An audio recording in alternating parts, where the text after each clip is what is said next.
Bonjour tout le monde!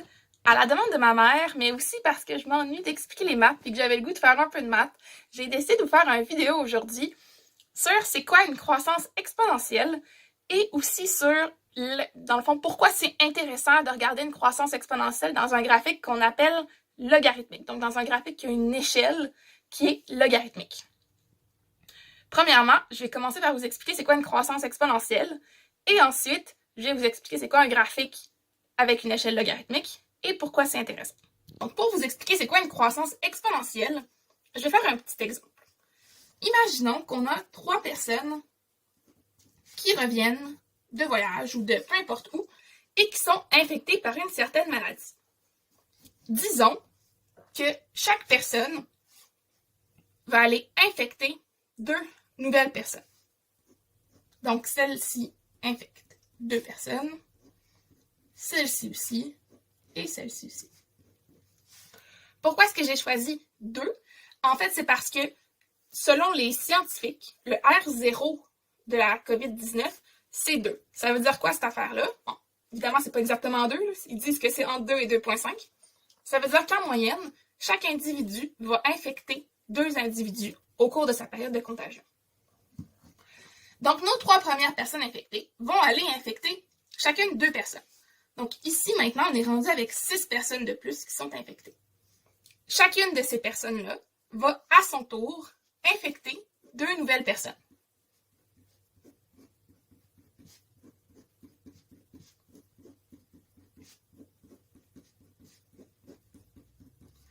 On est rendu maintenant avec 12 personnes de plus qui sont infectées. Donc, on voit que le nombre de nouveaux cas a doublé. Il est 2 fois plus grand. Évidemment, si on continue comme ça et que chaque personne ici infecte aussi 2 nouvelles personnes, eh bien, on est rendu avec un nombre de cas qui est rendu beaucoup plus grand. On est maintenant rendu avec 24 cas de plus. Bon, évidemment, ça, c'est le nombre de cas, le nombre de nouveaux cas qui double à toutes les fois, et non pas le nombre de cas total. Mais quand même. On peut essayer de représenter ça avec des chiffres pour aller un peu plus loin, parce que mon dessin, ça va devenir un peu illisible. Donc, j'ai parlé de génération de transmission. Bon, génération, jour, peu importe, c'est tout un peu le même principe. Il faut en choisir un. Donc, ici, ce serait ma première génération de transmission. Et je vais aussi aller parler du nombre de nouveaux cas.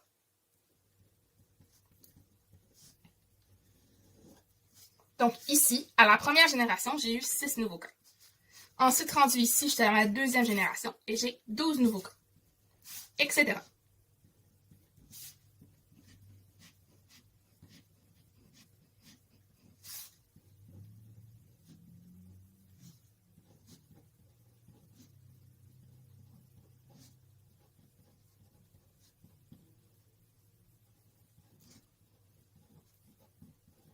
Donc, on voit que rendu à la 10e génération de transmission, on est rendu avec 3072 nouveaux cas.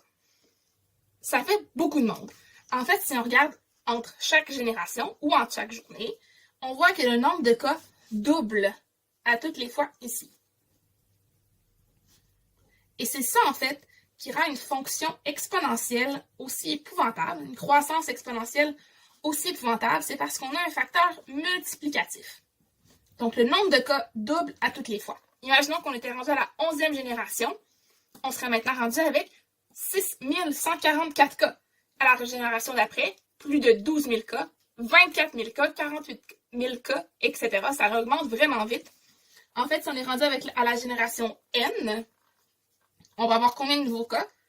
On va avoir 3 fois 2 à la N nouveaux cas. Ce 3-là vient du fait que je suis partie avec 3 individus au départ qui étaient infectés.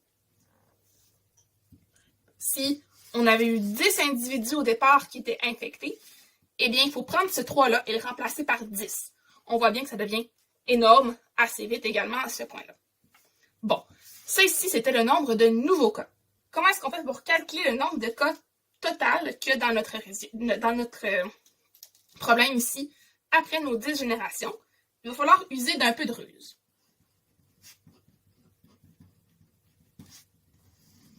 Parce qu'en fait, on a combien de cas en tout? Bon, on a nos 3 cas du départ.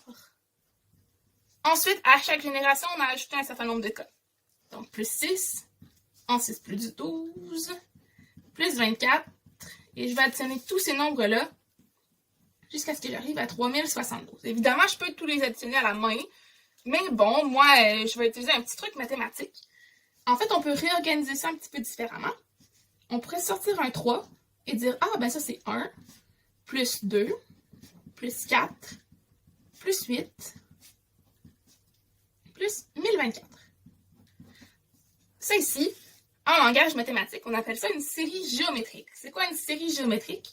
C'est quand on additionne des puissances d'un même chiffre. Donc ça ici, c'est 2 à la 0, plus 2 à la 1, plus 2 à la 2, plus 2 à la 3, plus 2 à la 10. Et ça, les mathématiciens, on a trouvé une formule pour calculer ça. On fait tout simplement 1 moins 2 exposant le plus grand chiffre plus 1, donc exposant 11, divisé par 1 moins 2. Ici, j'utilise 2 parce que mon nombre que j'exponencie, c'est toujours 2. Bon, et on calcule ça. Ça nous donne 3 fois 2047, et donc 6141 cas en tout. Bon. Encore là, on a une croissance qui est exponentielle parce qu'on voit ici qu'on a un exposant.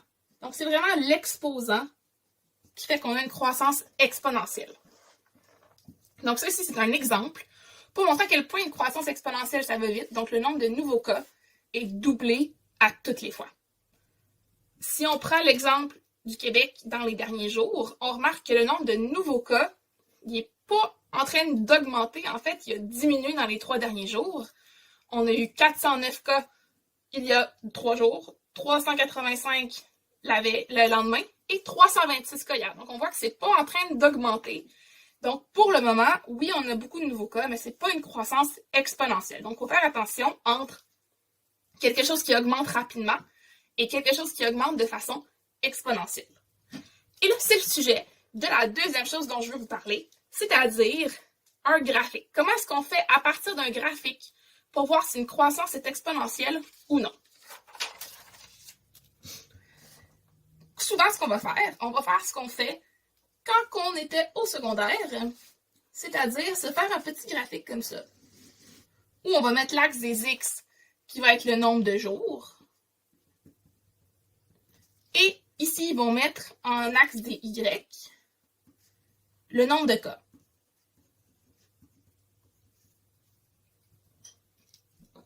Et on va voir ensuite des graphiques qui vont ressembler à ça. Des choses comme ça. Et là, on peut se demander, OK, ben lequel de ces graphiques-là représente une croissance exponentielle? Je vous ai dit qu'une croissance exponentielle, ça allait vite. Mais ça veut dire quoi aller vite et ça veut dire quoi grandir rapidement? On sait que les fonctions polynomiales, par exemple x à la 2 ou x à la 3, c'est des fonctions qui grandissent quand même rapidement. Par exemple, ici, on voit que cette fonction-là ici est plus grande que mes deux autres fonctions pendant un certain bout. Mais imaginons que ça ici, c'est une fonction exponentielle. Eh bien, à un certain moment, ma fonction exponentielle va aller battre ma fonction polynomiale. Mais si on regarde chacune des courbes séparément dans un graphique, on a l'impression que, ça monte tout vite. Donc, laquelle est exponentielle? Pour faire ça, on aime ça aller regarder dans un graphique semi-log, dans un graphique avec une échelle logarithmique. Bon, premièrement, c'est important de dire que dans ce graphique-là ici, chacune des graduations qu'on va mettre, on va avoir la même distance entre toutes les graduations. Donc, si ici je suis à 10K, ben ici je vais être rendu à 20K, ici je suis à 30K, ici je suis à 40K, ici je suis à 50K. Donc, on voit qu'il y a toujours des bons de 10. En fait, on vous a probablement répété au secondaire qu'il fallait toujours avoir le même bon. Parce que si on n'a pas le même bon, on n'a pas un graphique linéaire, on ne peut pas interpréter nos choses comme il faut. Mais là, dans notre cas, on ne veut pas savoir si c'est linéaire, on veut savoir si c'est exponentiel. Donc, c'est là que ça devient intéressant. Donc, on va aller utiliser ce qu'on appelle une échelle logarithmique.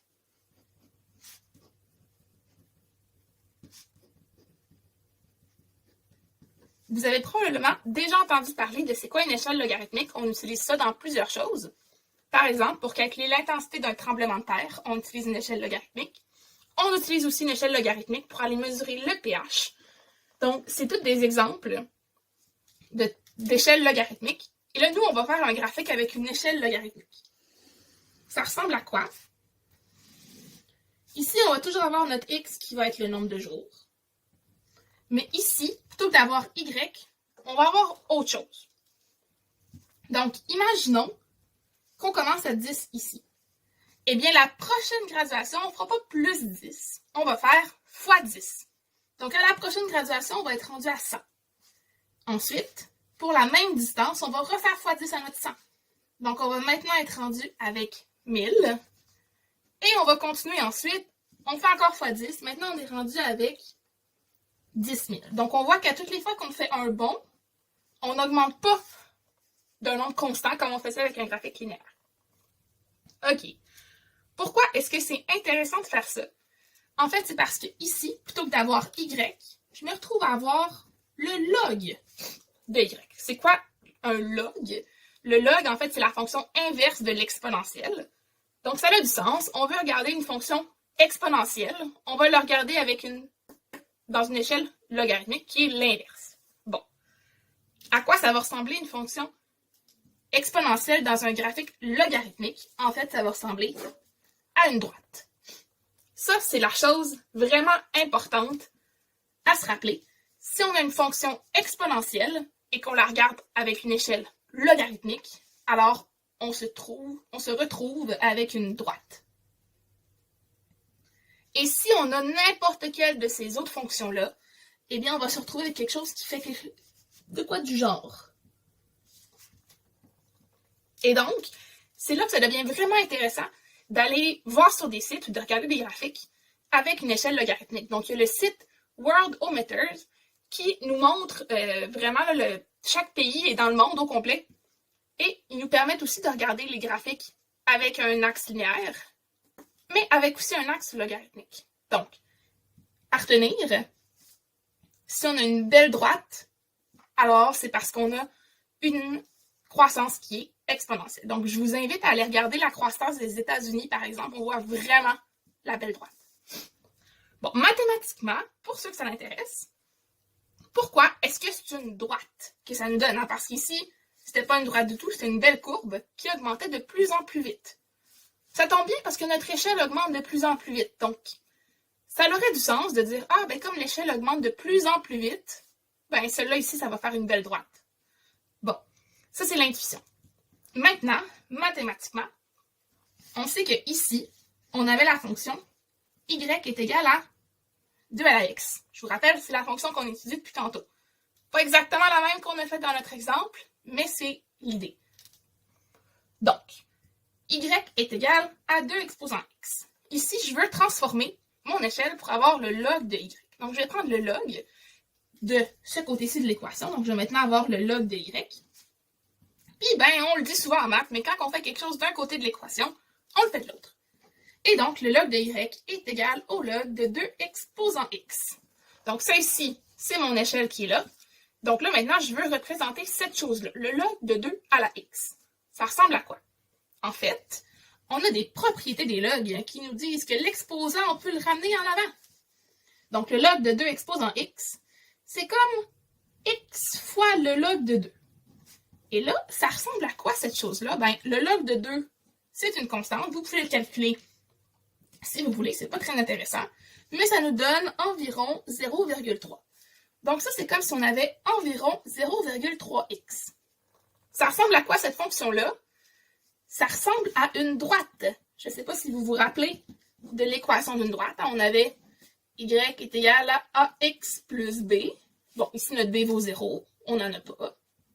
Et notre a vaut 3. Donc le 0,3, c'est la pente de ma droite. Et donc, c'est à quel point on monte. Et donc, si on va tracer cette chose-là dans notre graphique, on se retrouve maintenant avec une droite. Ça veut dire quoi aussi? Ça veut dire que plus notre droite est à pic, à ce moment-là, plus la croissance exponentielle va grandir vite. Donc, plus la droite est en train de s'aplatir, plus on voit que la croissance exponentielle est en train de diminuer. Donc, c'est ça qui est intéressant aussi de regarder avec les graphiques. Si on voit qu'on a une belle droite au début, mais après ça, oh, la droite est en train de s'aplatir, ça veut dire que notre croissance est en train de ralentir, etc. Donc, voilà, ça fait pas mal le tour de ce que je voulais vous dire. Donc, si vous avez jamais aucune question, si vous avez des questions, là, gênez-vous pas. Et je vous invite, je vais vous mettre le lien pour le site dont je vous parlais, pour aller voir ça ressemble à quoi là, des graphiques en échelle logarithmique puis en échelle linéaire. Donc, ben, c'est ça. Bye, bonne journée!